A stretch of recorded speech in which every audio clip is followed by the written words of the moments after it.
ओम शांति। सुनते हैं आज का मुरली मंथन। आज की मुरली में बाबा का गीत था, दर पे आए हैं कसम खा के। तो बाबा ने कहा देखो बच्चे, गीत का अर्थ बाप तुम्हें समझाते हैं कि तुम बाबा के बने हो तो बड़े दृढ़ संकल्प से बने हो, अर्थात तुमने दृढ़ संकल्प किया कि बाबा हम आपके ही बन के रहेंगे और बाबा हम तन मन धन सब आपके आगे अर्पण करते हैं। तो बाबा ने आज ये कितना सुंदर बताया कि हमने सचमुच बाबा से प्रतिज्ञा की है कि ये तन मन धन बाबा आपका ही है सब कुछ। इसके लिए हम सारा दिन इसका अकाउंट रखें। क्या मैं सच्चा ट्रस्टी बनाऊं? हमने तो बाबा को दे दिया तन मन धन बाबा आपका। फिर बाबा ने हमें कहा अच्छा मेरा समझ के अब संभाल ट्रस्टी बन के। तो हम अपना समझते हैं बाबा का, ये तन बाबा का है, तो इसको हम कहीं भी माया की मत या रावण की मत या स्वयं की मनमत प्रमाण यूज नहीं कर सकते। सदा ही श्रीमत प्रमाण यूज करेंगे। ऐसे मन बाबा का है तो एक भी संकल्प व्यर्थ नहीं जाना चाहिए ना। तो बाबा का है फिर तो बाबा के आगे हम पूरा सरेंडर, जैसे बाबा चलाए बाबा के अनुसार ही फिर ये मन सोचेगा। और धन भी बाबा का, बाबा की आज्ञा प्रमाण ही धन को हमने सेवा में लगाना। तो बाबा ने कहा बच्चे तुम ऐसे तन मन धन को समर्पण करते, उसी का ये गीत बना हुआ है। तो हम देखें क्या सचमुच में पूरा समर्पित बुद्धि से हो चुका हूँ, या हम 50-50 है अभी। कभी माया के वश भी हो जाते, कभी रावण के वश भी हो जाते, कभी मनमत के वश भी हो जाते, और कभी फिर हम बाबा की श्रीमत प्रमाण भी चलते। 100% समर्पित कौन है? उसी को बाबा कहते रूहे गुलाब, कि पूरे जो बाबा के प्रति समर्पण बुद्धि हो, बिल्कुल बाबा की आज्ञा अनुसार ही चलें, उसी को कहेंगे ना रूहे गुलाब। फिर बाबा ने कितना सुंदर तरीके से हमें कहा कि बच्चे तुम्हें जो है बड़ा अच्छा, आज बाबा ने कहा बच्चे ये तो पक्का कर लो कि मेरे को अशरीरी बनना है, इसका बार बार अभ्यास करो।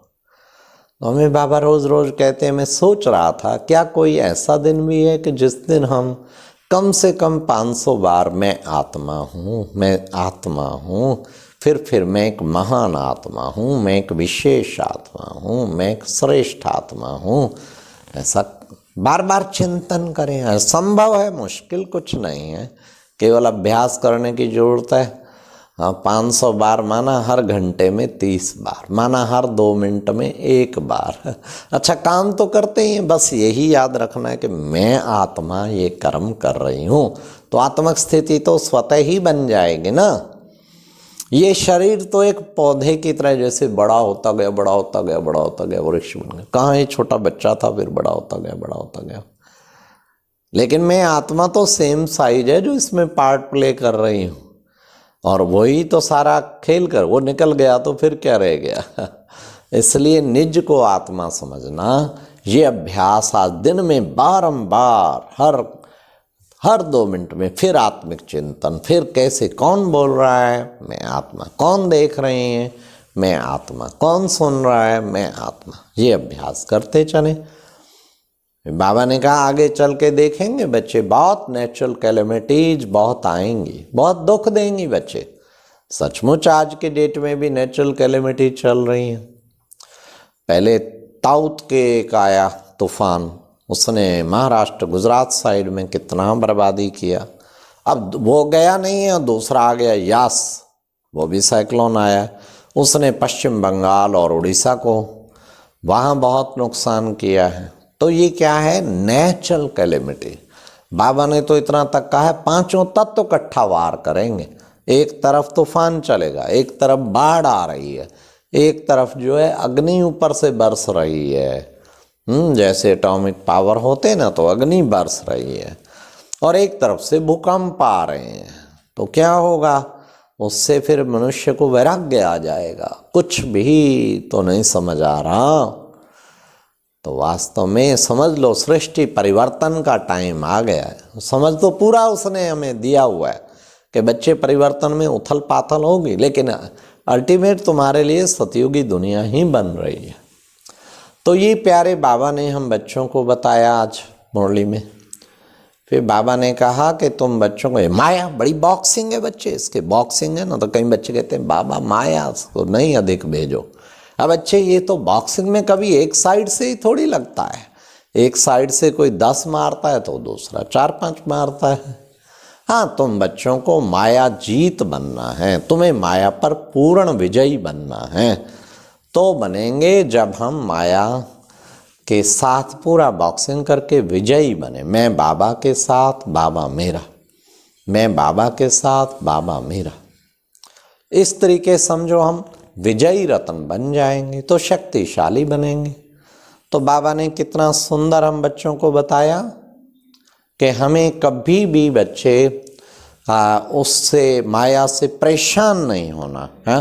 कौन सर्वशक्तिवान बाबा हमारे साथ है, तो फिर माया की क्या चिंता है, माया से क्या परेशानी। फिर हम सदैव माया से कभी परेशान ना हो। इस तरीके जितना जितना बाबा कहते बच्चे तुम ऊंची अवस्था में रहेंगे, सदा खुश रहेंगे, उतना माया दूर भागे। बाबा साथ है तो माया मूर्छित होके भाग जाएगी। हमेशा समझो बाबा मेरे। तब आज बाबा ने कहा सारा मदार बच्चे याद पर है। बच्चे तुम जितना याद की यात्रा परिपक्व करेंगे तो बच्चे तुम माया जीत बनते ही जाएंगे। सारा मदार बच्चे याद पर है। इसलिए बच्चों को अच्छी रीति से पुरुषार्थ करना है ताकि हम बाबा की याद में एक अच्छी परिपक्व अवस्था बना लें। बाबा ने कहा कि आगे चल के देखो बच्चे, बहुत सुंदर दुनिया तुम्हारे लिए आने वाली है।